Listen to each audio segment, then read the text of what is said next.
Jungkook দুটো প্লেনের ticket বের করে জিমিন আর সুগার সামনে রাখলো। এটা তোদের গিফট আমার তরফ থেকে, কক্সবাজার ট্রিপ। এসবের কি দরকার ছিল ভাইয়া? কেন দিতে পারি না? তাও পারিস। একটা কেন, 100টা গিফট দিবি তুই। কিন্তু বন্ধু, আমি তো ওখানে একা যাব না। একা কোথায়? জিমিন আছে তো। ও তো থাকছেই, কিন্তু আমি তোকে ছাড়া যাব না। গেলে তোকে নিয়েই যাব। আরে আমি গিয়ে কি করব? তোরা এনজয় কর। তোদের মধ্যে আমার একাই গিয়ে কি কাজ? একা? কে বললো একা? আরে তুই যাবি, সাথে তেকে নেব না? তোর কি মাথা গেছে সুগা? তে কি করে যাবে? কি করতে যাবে সেখানে? কেন আমরা হানিমুনে গেলে তে তোর সাথে প্রি হানিমুনে যাবে? জিমিন লজ্জা পেল।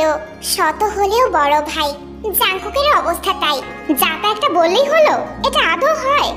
আলবাত হয়। তোরা আমাদের সাথেই যাবি, কিন্তু ঘর আলাদা আলাদা থাকবে। সামনে তের জন্মদিন, ভেবে দেখ। না, এটা হয় না। তাছাড়া তেকে বাড়ি থেকে এখন ছাড়বি বা কেন? কেন ছাড়বে না? তোর বড় মা, আমার শাশুড়ি আম্মা তোর যে মস্ত বড় ফ্যান, তুই চাইলে উনি আরো একটা মেয়ে বানিয়ে এনে দেবেন। না, দরকার নেই। সুগার জাঙ্কুকের কানের কাছে মুখ এনে বলল, কেন ভাইয়া, কন্ট্রোল নেই? জাঙ্কুক চোখ গরম করে তাকায়। তাহলে সমস্যা কোথায়? যা খুশি কর, আমি এর মধ্যে নেই। তারপর উঠে চলে যায়। বেটা মনে মনে চাইছে তে যাক, কিন্তু বলবে না। ভাব কমে যাবে না তাহলে? ভাইয়া এরকমই। রাতের বেলা সবাই একসাথে খেতে বসেছে। আন্টি, একটা কথা বলতাম। হ্যাঁ বাবা বলো, কিছু লাগবে? জিমিনকে নিয়ে একটু কক্সবাজারে ঘুরে আসতে চাইছিলাম। এখন আপনারা কি বলেন? তুমি এখন ওর স্বামী, ওর আরেকজন অভিভাবক। নিয়ে যেতে চাইলে নেবে, এভাবে অনুমতি চাওয়ার কি আছে? আরেমের প্রতিটি কথাই ভালো, কিন্তু শোনালো বেশ কর্কশ। আম্মু, আমি তেকে নিয়ে যাই? আহা, তোরা দুজন যাবি, যা না। ও ছোট মানুষ, ওকে নিয়ে কি করবি? ও ছোট কই, তাছাড়া আমরা আছি না। তুই নিজে ঘুরবি নাকি ওকে সামলাবি? ও কেমন জানিস না, এত চঞ্চল, কোথাও একদণ্ড বসে, শেষে সমুদ্রে না ভেসে যায়। ওকে দেখতে আলাদা লোক লাগে। কে দেখবে ওকে? আমি দেখবো, সুগা দেখবে। আমরাও যদি না পারি, বড় ভাইয়াও তো যাবেন, উনি দেখবেন। জেহপের খাওয়া থামলো সেখানেই। তুইও ওদের সাথে যাচ্ছিস? হ্যাঁ। তের অমনি ভাত আটকালো গলায়। জাগো ভাই যাবেন? আয় হায়, এ বাবা, তাহলে ও বাড়িতে থাকবে কি করে? দুনিয়া উল্টে হলেও ওকে যেতে হবে। আম্মু, আমি যাই না একটু? এই কদিনের সহ ওই কদিনের পরও সব একেবারে পড়ে পুষিয়ে দেব। A+ পাবো পরীক্ষায়, প্রমিস। আর একদম একা একা সমুদ্রে নামবো না, এটাও প্রমিস। জিমিন সুগা একে অপরের মুখ চাওয়াচাওয়ি করে ঠোঁট চেপে হাসলো। আরেম সজাগ চোখে চাইলেন। জাঙ্কুকের নাম শুনেছে না, এইবার মহিলা হ্যাঁ বলবেন বলে। জিন স্বামীর তাকানো দেখি বুঝলেন মুখ খোলা বিপদ। আমতা আমতা করে বললেন, আচ্ছা তোর বাবা বলে যাস। তে পাহাড় সম আশা আগ্রহ নিয়ে বাবার দিকে চাইলো। আচ্ছা যেও। তে আলমারি থেকে এক টানে সমস্ত জামা কাপড় বের করলো। জাঙ্কুক ভাইয়ের সাথে প্রথমবার ঘুরতে যাচ্ছে সে। এই একটা কথাই তাকে পৃথিবীর সমান সুখ পাইয়ে দিতে পারে। যে কটা দিন ওখানে থাকবে তাকে সুন্দর লাগতে হবে তো। এতটা সুন্দর যেন জাঙ্কুক ভাইয়ের মতো নিরামিষ মানুষটাও ড্যাব ড্যাব করে চেয়ে থাকেন। জেহুব তের রুমের সামনে এসে দাঁড়িয়ে আছে। কিভাবে যে কথা শুরু করবে এটা ভেবেই উসখুস করছে। আরে ভাইয়া, ওখানে কেন? ভেতরে আসুন। জেহুব আনমনা পায়ে ঢুকলো। তার চোখে মুখে সুখ নেই, কেমন বিষণ্ণতার ছাপ। সে এক মনে চেয়ে আছে বিছানায় রাখা জামা কাপড় আর ছোটখাটো লাগেজটার দিকে। তে কি ব্যাগ গোছাচ্ছিল? ওকে যাওয়ার জন্য এতটাই উৎফুল্ল? কি হলো ভাইয়া, বসবেন না? না মানে ব্যাগ গোছাচ্ছিস? হ্যাঁ, কাল সকাল সকালই তো রওনা করবে, সময়ই পাবো না, তাই এখনই গুছিয়ে রাখছি। না গেলে হয় না? বড় মায়াময় শোনালো সেই স্বর, যেন কত শত আকুতি মিশে। কেন ভাইয়া, কিছু হয়েছে? জেহুব কি বলবে বুঝতে পারলো না। দুটো দিন পরেই তো তোর জন্মদিন, বাড়ির সবার সাথে সেলিব্রেট করবি না? তে মনে মনে দিন তারিখ হিসেব করে বুঝলো ঠিক 3 দিনের মাথায় তার জন্মদিন আসছে। এই যা, তখন তো কক্সবাজারে থাকবে। মুহূর্তেই তার মন খারাপ হয়ে যায়। পর মুহূর্তে ভাবলো, জাঙ্কুক ভাইয়ের সাথে ঘুরতে যাওয়ার কাছে এই সব কিছুই তুচ্ছ। জন্মদিন তো প্রতি বছরই হবে, এমন কাছাকাছি হয়ে ঘুরতে যাওয়াটা তো আর কখনোই হবে না। বড়দের মতো করে নিজেকে বোঝালো, কিছু পেতে গেলে কিছু দিতে হয়। তের চিন্তিত চেহারা দেখে জেহব ভেবেছিল কাজ হবে। তে হয়তো ইমোশনাল হয়ে হলেও যাওয়াটা ক্যান্সেল করবে। থাক ভাইয়া, এইবার না হয় জন্মদিন পালন টালন নাই হলো, পরের বছর বেঁচে থাকলে হবে। আগে সমুদ্র দেখে আসি। জেহবের মুখ অন্ধকার হয়ে যায়। ভেতরে ভেতরে মুডটাই খারাপ হয়ে গিয়েছে। তের জন্মদিন নিয়ে ভাবা কত রকম ইচ্ছে দাফন হবে, এটা ভেবেই দুঃখের রাজ্যে হারিয়ে গেল সে। আচ্ছা ঠিক আছে। জেহব মন খারাপ নিয়ে সেখান থেকে চলে যায়। সকাল সকাল ওরা গাড়ি করে বেরিয়ে পড়েছে। সুগার হাত সুরসুর করছে। পেছনেতে সমস্যা না, জাঙ্কুকটা না থাকলেই টান মেরে কাছে নিয়ে আসতো। বিয়ে করা বৈধ বউটা এত দূরে থাকবে কেন? উফ, জিমিনটা যে কেন আগে আগে সামনে বসতে গেল? ওদের এখানে বসিয়ে তারা কি পেছনে বসতে পারতো না? সুন্দর জার্নিটা আর রোমাঞ্চকর হতো দুজনের অল্প স্বল্প কাছে আসায়। সুগা অসহায় হয়ে একবার জিমিনের দিকে চায়।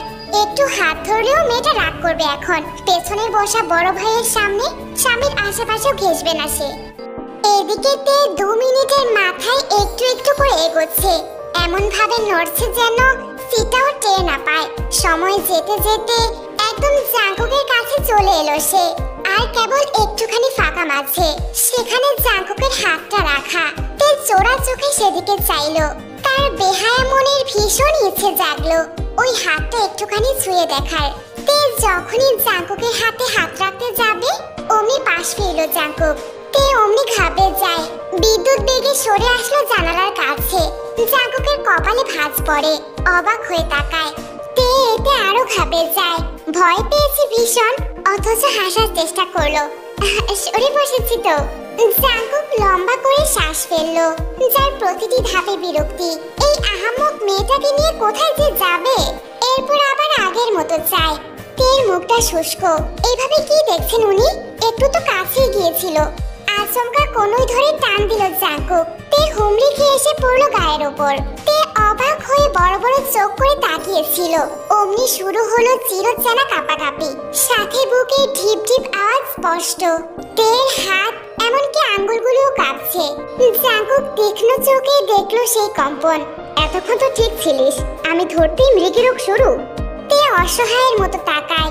বলার মতো কিচ্ছুটি নেই এখানে। সত্যিই তো, কেন এরকম হয় ওর সাথে? কি সমস্যা? কি করলেই বা যাবে এসব? তে ছোটবেলা থেকেই মামার বাড়ি ছাড়া আর কোথাও যায়নি। প্লেনে সেই প্রথম উঠেছে। মাইক্রোফোনে সবাইকে সিট বেল্ট বাঁধতে অনুরোধ করছে। তে আতঙ্কে খেয়ালই করলো না। জাঙ্কুক নিজেই ঝুঁকে এসে বেল্ট বেঁধে দিল। স্পর্শ পেয়ে তে ভয়ে ভয়ে তাকায়। তার শরীর অস্বাভাবিক রকম কাঁপছে, বুক কেমন ধড়ফড় করছে। ভয় লাগছে? তে মাথা দোলালো। জাঙ্কুক নিজে থেকেই তাকে নিয়ে এলো কাছে, একদম বুকের সাথে পেঁচিয়ে ধরলো। চোখ বন্ধ কর, আমি আছি। এভাবে বেশ কিছুক্ষণ কেটে যায়। পাশের সারির ভদ্রমহিলা বেশ কিছুক্ষণ ধরেই ওদের দেখছিল। এই যে বাবা শোনো। জাঙ্কুক তাকালো। তোমার বোন বুঝি? জাঙ্কুকের চোখ মুখের পরিবর্তন দেখা গেল না। রাগ, বিস্ময়, অবাক ভাব কিছু নেই। জাঙ্কুক তের দিকে বিচক্ষণ চোখে চাইলো, বোঝার চেষ্টা চালালো ও জেগে আছে কিনা।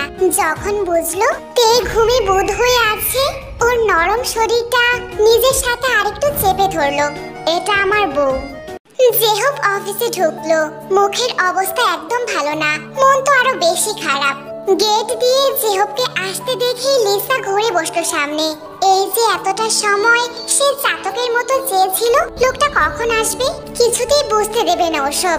জেহব তার কাছে এসে দাঁড়িয়েছে, না সামনে যাচ্ছে আর না পেছনে। হঠাৎ এইভাবে দেখায় ভ্যাবাচাকা খেলো লিসা। আপনাকে বলা হয়েছিল আমার সাথে আসবেন, এলেন না যে? সরাসরি প্রশ্নে লিসা ঘাবড়ে যায়। কি উত্তর দেবে এখন?